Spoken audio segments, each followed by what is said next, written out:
Guys, ito ang kwento.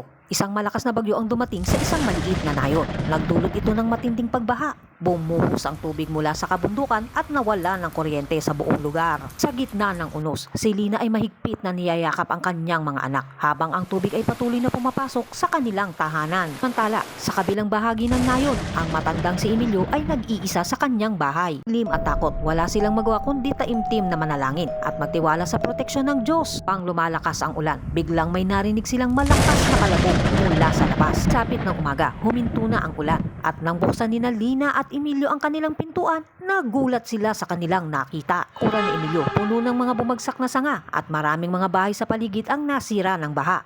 Isang himala ang naganap sa kanyang likuran. Bumagsak ang ilang malalaking puno na nabuo na harang na pumipigil na rumaragas ang tubig mula sa kabundukan. Tala, sa bahay ni Lina, bagamat maraming tahanan ang nawasak, na natiling buo ang kanilang bahay. Bis na napasalamat si Lina at si Emilio sa Diyos sa kaligtasang ipinagkaloob sa kanila. Napaiyak sila sa tuwa at galak at buong puso silang nagpasalamat sa Diyos sa kanilang himalang proteksyon. Sa kabila ng mga sakuna, may mga himala at paraan ng Diyos upang tayo ay maprotektahan at mailigtas. Pagsama-sama at pagdarasal at pasasalamat sa Diyos ay nagbibigay ng isang lakas at pag-asa sa mga tao sa panahon ng krisis.